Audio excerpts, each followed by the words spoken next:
The impossible discovery. Sophia Bennett stood frozen in her small bathroom, staring at the white plastic stick in her trembling hands. 2 pink lines. Positive. Her heart hammered against her ribs as confusion washed over her like a cold wave. This was impossible. Completely impossible. She pressed her back against the cool tile wall and slowly slid down until she was sitting on the floor. Her mind raced through the past 6 months, searching desperately for an explanation. She had been single since her breakup with her college boyfriend over a year ago. There had been no one-night stands, no casual dating, nothing. She lived a quiet, predictable life working as an art curator at the city museum. Her phone buzzed on the counter above her head. Rachel. Her best friend since graduate school and now a successful physician at Cedar Heights Medical Center. Sophia reached up and grabbed the phone, her fingers barely functioning. Rachel, she whispered into the phone, her voice cracking. I need you. Something is very wrong. 20 minutes later, Sophia sat across from Rachel in her private office at the hospital. The pregnancy test lay on the desk between them like a piece of evidence from a crime she could not remember committing. Rachel adjusted her dark-rimmed glasses and studied her friend with growing concern. Sophia, you need to tell me everything. When was your last period? 3 months ago, maybe 4. But Rachel, I promise you, there has been no one. I would remember something like that. Sophia's voice rose with frustration and fear.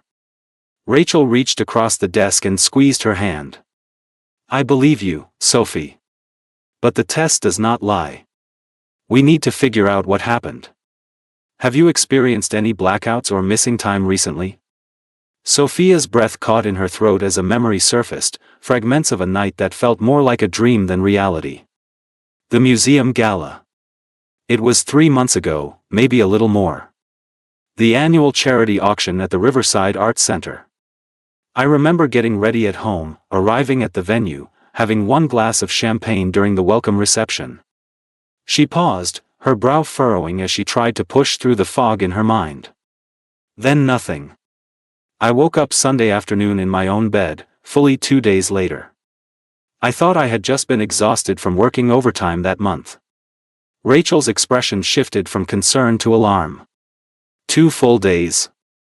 Sophia, why did you not tell me about this before? I checked myself over. No bruises, no pain, nothing out of place. My apartment was locked from the inside. My dress was hanging in my closet, perfectly pressed. My shoes were by the door.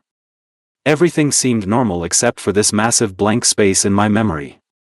Sophia stood and walked to the window overlooking the city. What if someone hurt me and I cannot even remember it? Rachel was already typing rapidly on her computer. We need to run a complete panel of tests immediately. Blood work, everything. And Sophia, we should really consider filing a police report.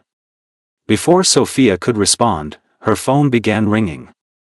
Unknown number. She normally sent those straight to voicemail, but something made her answer this time. Some instinct she could not explain. Is this Sophia Bennett?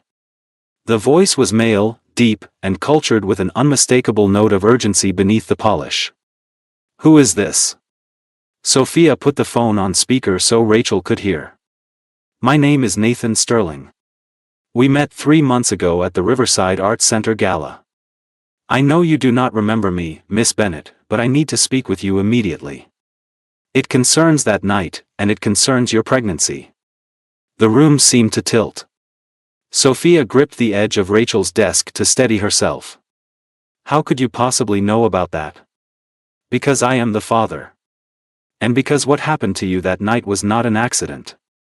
Please, I am begging you, give me 1 hour to explain. Then you can decide what to do.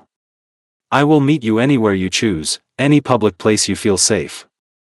The coffee shop on Market Street. 1 hour. If this is some kind of sick game, I am bringing the police.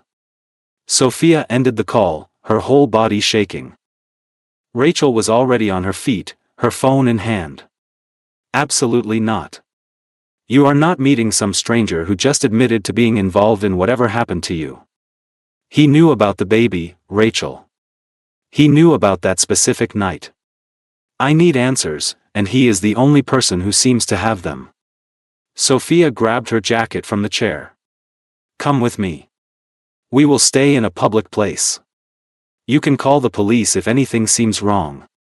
58 minutes later, Sophia sat by the large front window at Moonbeam Coffee House, her hands wrapped around a cup of tea she could not bring herself to drink. Rachel sat at a nearby table, her phone ready, watching like a hawk. When Nathan Sterling walked through the door, recognition hit Sophia like a physical blow. She had no conscious memory of meeting him, yet something deep in her mind knew his face. He was tall and lean, probably in his early 30s, with dark brown hair and intense hazel eyes that found hers immediately. He wore an expertly tailored navy suit that probably cost more than her monthly rent, and he carried himself with the easy confidence of someone who had never worried about money a day in his life. He approached slowly, hands visible, as if afraid she might run. Miss Bennett. Thank you for agreeing to see me. Sit down and start explaining before I start screaming. Sophia kept her voice level despite the fear and confusion coursing through her.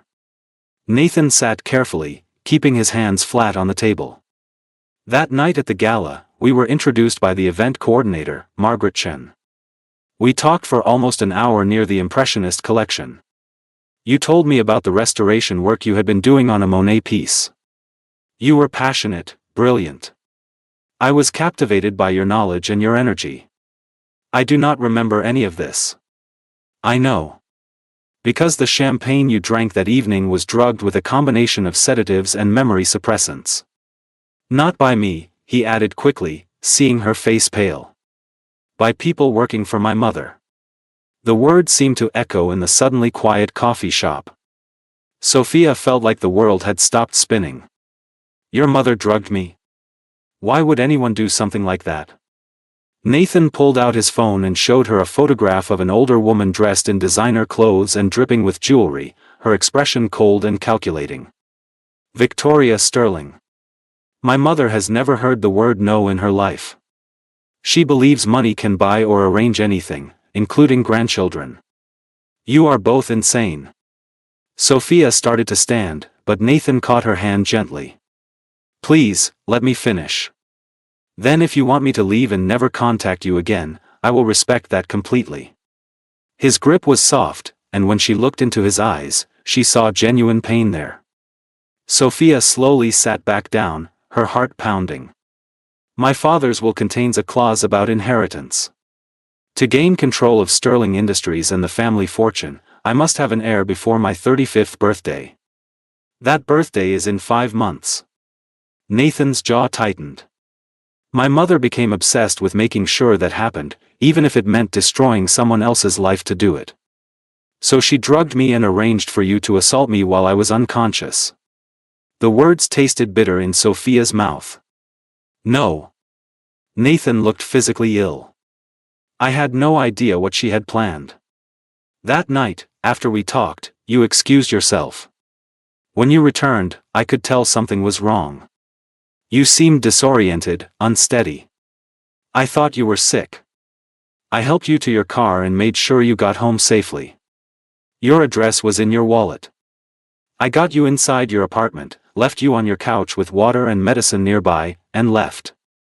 I swear to you, that is all I did. Then how am I pregnant with your child? Sophia's voice was barely a whisper. Nathan looked like he might be sick. Because my mother had her security team follow us. After I left your building, they entered your apartment using a key they had somehow obtained. They performed artificial insemination while you were unconscious, using biological material they had collected from me days earlier under false medical pretenses at what I thought was a routine physical exam. The coffee shop seemed to fade away. This could not be real. Things like this did not happen to ordinary people living ordinary lives. I only discovered what she had done 2 weeks ago. I found documents hidden in her private safe at the estate.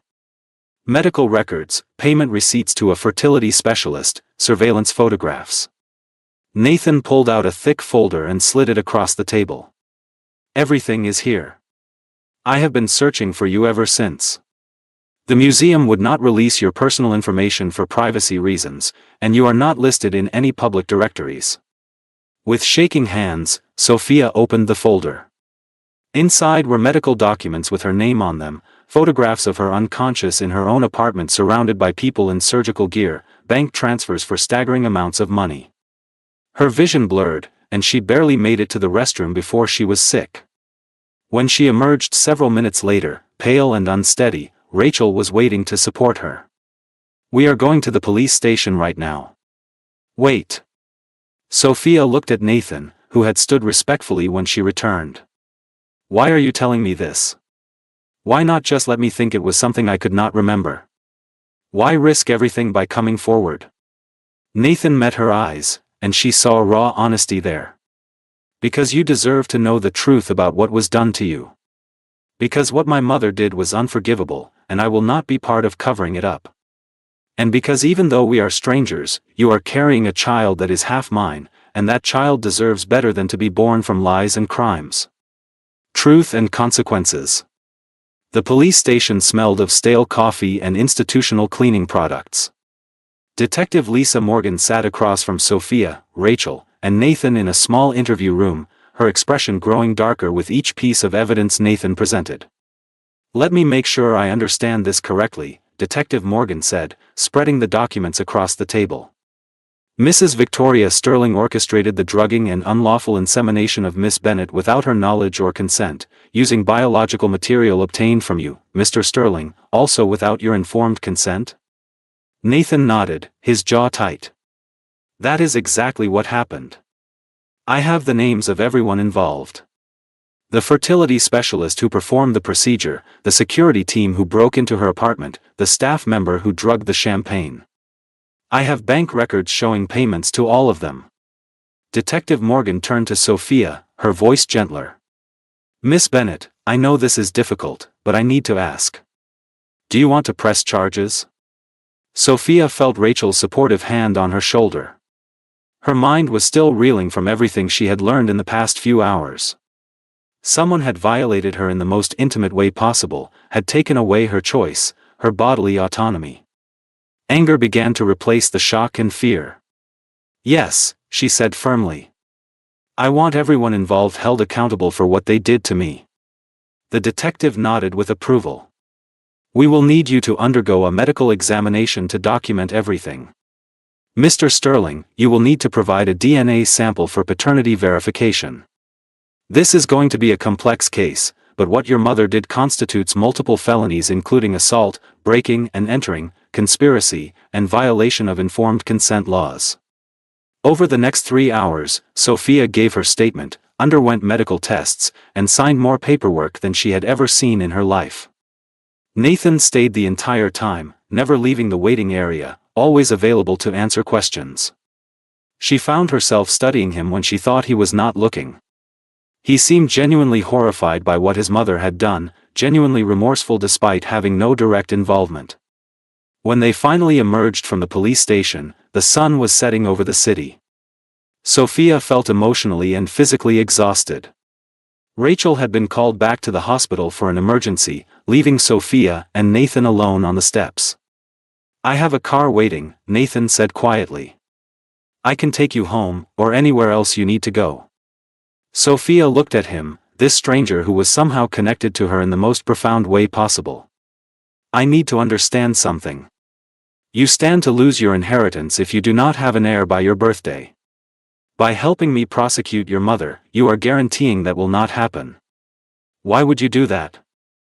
Nathan was quiet for a long moment, staring out at the city lights beginning to twinkle in the growing darkness. "My father built Sterling Industries from nothing. He was a good man who believed in doing business with integrity. He would be disgusted by what my mother has done in the name of preserving his legacy." He turned to face her. "Besides, some things matter more than money. Like making sure that child grows up knowing they came from something better than criminal conspiracy." Something in Sophia's chest tightened. She had spent the past few hours thinking of Nathan as just another wealthy person who thought they could buy their way out of consequences. But maybe she had been wrong about him. "Take me home," she said softly. We need to talk about what happens next. The car ride was quiet, the city flowing past the windows like a river of light and shadow.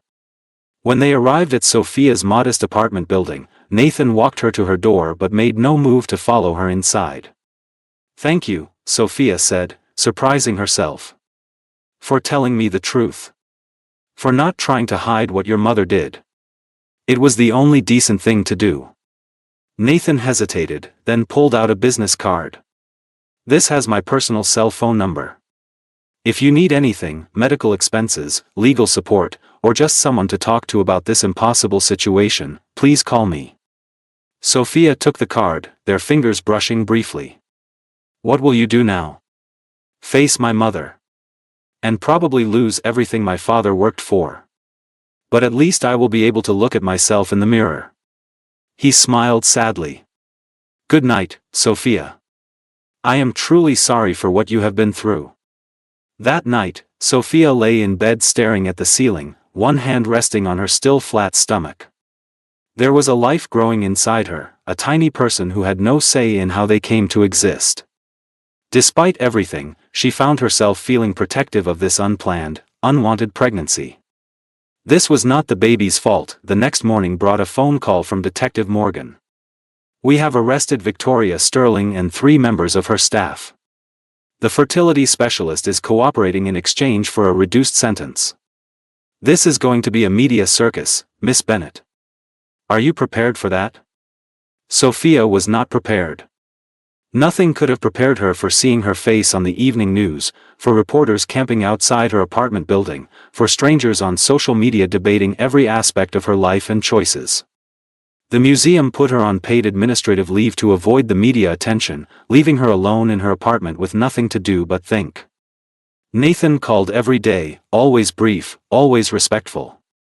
He asked how she was feeling, if she needed anything, if the reporters were bothering her too much. He never pushed, never asked for more than she was willing to give. Slowly, despite everything, Sophia found herself looking forward to those calls. 3 weeks after the arrest, Nathan asked if she would meet him for dinner. "Somewhere private," he said. "Away from cameras and questions. I want to talk about the future, if you are willing." They met at a small Italian restaurant in a quiet neighborhood, the kind of place where the owner knew every customer by name. Nathan had reserved a private room in the back, away from curious eyes. "How are you feeling?" he asked as they sat down. "Physically, I mean. Morning sickness is living up to its name," Sophia admitted. "Rachel says that is actually a good sign, that the pregnancy is progressing normally. It feels strange to say that word, pregnancy, like it is happening to someone else. I can only imagine." Nathan poured her a glass of water. "I want you to know that regardless of what happens between us, I will support you and the baby financially. I have already set up a trust fund and arranged for all medical expenses to be covered. You will never have to worry about money." Sophia felt tears prick her eyes. "You do not have to do that. None of this is your fault. Maybe not directly, but it happened because of my family, because of my mother's obsession with the Sterling name and legacy. That makes it my responsibility." He leaned forward, his eyes serious. "But I want to be more than just a checkbook, Sophia. If you will let me, I want to be involved in this child's life. Not because of my father's will or family expectations, but because I want to do the right thing." "I do not know what the right thing is anymore," Sophia admitted, her voice breaking. "Everything about this situation is wrong. This baby was created through crime and violation. How do I explain that to them someday?" Nathan reached across the table and gently took her hand. "We tell them the truth. That they came from a terrible situation, but they were wanted anyway. That despite everything, they were loved." The words hung in the air between them. Loved. It was too early to talk about love, Sophia told herself. They barely knew each other. But looking into Nathan's eyes, she saw something that made her heart beat faster. Sincerity. Kindness. A genuine desire to make this impossible situation work. Over the following weeks, Nathan became a constant presence in Sophia's life. He accompanied her to doctor's appointments, holding her hand during ultrasounds and asking questions about fetal development. He brought her ginger tea when the morning sickness was bad and listened without judgment when she cried about the unfairness of it all. The trial began in early autumn. Victoria Sterling sat in the courtroom looking imperious and unrepentant, her expensive lawyers arguing that she had only been trying to help her son secure his birthright. But the evidence was overwhelming. The jury took less than 4 hours to find her guilty on all counts. On the day of sentencing, Sophia sat in the courtroom with Nathan beside her and Rachel behind her for support. The judge looked down at Victoria Sterling with barely concealed disgust. "Mrs. Sterling, you violated Miss Bennett in the most profound way possible. You took away her choice, her bodily autonomy, her sense of safety in her own home. You treated her as nothing more than a vessel for your family's ambitions. I am sentencing you to 8 years in prison, with no possibility of parole for at least 5 years." As Victoria was led away, she turned and looked at Nathan with pure hatred in her eyes. "You threw away your father's legacy for a nobody. You are no son of mine." Nathan's hand tightened around Sophia's. "No," he said quietly but firmly. "I honored my father's legacy by doing what was right, regardless of the cost." Love from ashes. 6 months after the trial, Sophia stood in the nursery of her new apartment, painting soft clouds on the pale blue walls. Her pregnancy was now obvious, her belly round and firm. She felt the baby kick and smiled, placing her hand over the spot where tiny feet pressed against her from the inside. "Someone is active today," Nathan's voice came from the doorway. He carried 2 cups of herbal tea and wore jeans and an old shirt splattered with paint from helping her decorate. Sophia turned and smiled at him. Over the past months, something had shifted between them.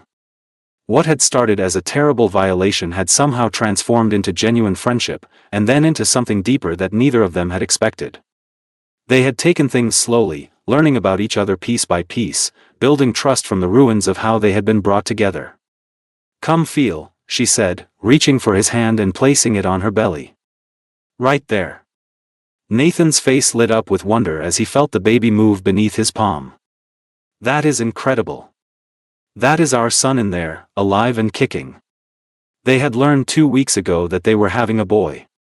Sophia had expected to feel complicated emotions about it, but instead she felt only joy. This child would not be defined by the circumstances of his creation. He would be loved, protected, and given every opportunity to become whoever he wanted to be. "I have been thinking," Nathan said softly, his hand still resting on her belly. "About names. What would you think about calling him Thomas, after my father? The real man, not the legacy my mother was so obsessed with preserving." Sophia felt tears spring to her eyes. "Thomas Bennett Sterling. I love it." Nathan cupped her face gently, wiping away a tear with his thumb. "Sophia, these past months with you have been the best of my life. I know how we started was wrong in every way, but what has grown between us feels more right than anything I have ever known. I am falling in love with you. Maybe I have been since the night we met, even though you cannot remember it." Sophia's breath caught. She had been fighting her own feelings, telling herself it was too complicated, that they could never be together without thinking about how it all began. But the truth was simpler and more powerful than all her rationalizations. "I love you too," she whispered. "I fought it for so long because I was afraid. Afraid that loving you meant accepting what happened to me. But you are not what happened to me, Nathan. You are what happened after. You are the person who stood up for what was right, who chose me and our son over everything else." Nathan kissed her then, soft and tender, full of promise and hope. When they broke apart, both were crying and smiling at the same time. "I know I have no right to ask this," Nathan said, his voice rough with emotion. "But Sophia Bennett, would you consider building a life with me? Not because of the baby or my inheritance or anything external, but because I cannot imagine my future without you in it." Sophia laughed through her tears. "Are you asking me to marry you while we are standing in a half-painted nursery covered in paint? I suppose I am. Though I promise to do it properly later with a ring and everything." He grinned, and Sophia saw the weight he had been carrying for months finally lift from his shoulders. "So what do you say?" "Yes," Sophia said simply. "Yes to everything. To building a life, to being a family, to taking something terrible and making it into something beautiful." The months that followed were filled with preparations and healing. Nathan formally renounced his claim to the Sterling inheritance, choosing instead to start his own investment firm focused on ethical business practices. To everyone's surprise, he was remarkably successful. Turns out people wanted to invest with someone who valued integrity over profit margins. Sophia returned to work at the museum, where her colleagues welcomed her back with open arms. The media attention gradually faded, replaced by more current scandals and sensations.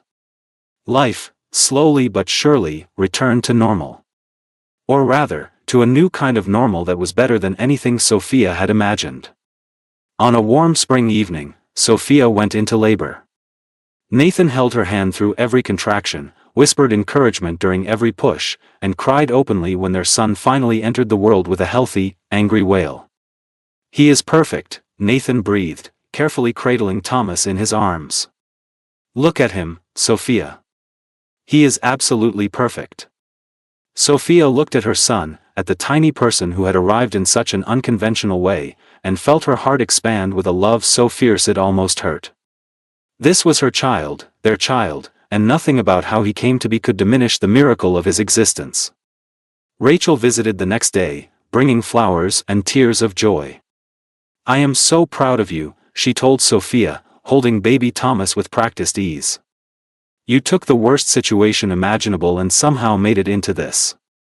Into love and family and new beginnings. I could not have done it without you," Sophia said. "Or without Nathan. He chose to do the right thing when he could have hidden the truth and let me believe it was my own failing memory. That took real courage." Nathan stood at the window, looking out at the city below. "I keep thinking about my mother," he admitted quietly. About how her obsession with legacy and bloodlines led to so much pain. She wanted to secure the Sterling name for another generation, but instead she destroyed it. The family company was sold off after her conviction. The estate is being liquidated. Everything my father built is gone. Sophia reached for his hand, pulling him back to her bedside. "No, it is not. Your father built more than a company, Nathan. He raised a son who knew the difference between right and wrong, who chose principle over profit. That legacy lives on in you, and it will live on in Thomas." 3 months later, on a sunny Saturday afternoon, Nathan and Sophia were married in a small ceremony at the Botanical Gardens. Rachel served as maid of honor, and a handful of close friends bore witness as they exchanged vows. Thomas, dressed in a tiny suit, slept peacefully in his carrier, oblivious to the significance of the day. "I promise to honor you, to support your dreams, and to be the partner you deserve," Nathan said, his voice thick with emotion. "I promise to be the father our son needs, and to spend every day of my life making sure you never regret giving me this chance. I promise to trust you, to build our future together with honesty and love," Sophia responded, tears streaming down her face. "I promise to remember that while our story started in darkness, we chose to walk toward the light together." That evening, as they sat together in their home with Thomas sleeping between them, Sophia reflected on the impossible journey that had brought them here. A year ago, she had woken up pregnant with no memory, terrified and violated. Now she sat beside the man she loved, holding the child they both adored, building a life that was messy and complicated and absolutely beautiful. "What are you thinking about?" Nathan asked, gently rocking Thomas's carrier. "About how stories can change," Sophia said softly. "How something that begins as a tragedy can transform into something wonderful if people make the right choices. Your mother tried to write our story for us, but we took back the pen. We decided what came next." Nathan leaned over and kissed her forehead. "And what comes next, Mrs. Sterling?" Sophia smiled, looking at her sleeping son and her loving husband. "Everything," she said. "Everything good and true and real. Our story is just beginning, and this time, we get to write it together." Years later, when Thomas was old enough to ask about how his parents met, they told him the truth. They told him about the crime that had brought them together, about the choices that had been made, and about how love and integrity had transformed tragedy into triumph. They told him that he was conceived without consent but born into a world of love and protection, and Thomas, wise beyond his years, understood that sometimes the best things in life come from the most unexpected places. That love is not diminished by difficult origins but strengthened by the choice to nurture it anyway. That family is not just about blood or biology, but about commitment and care and choosing to show up every single day. The Sterling family grew over the years. A daughter arrived 3 years after Thomas, conceived naturally this time, in love and joy. They named her Grace, because that is what they felt they had been given. Grace to heal, grace to forgive, grace to build something beautiful from broken pieces. Sophia continued her work at the museum, eventually becoming the head curator. Nathan's ethical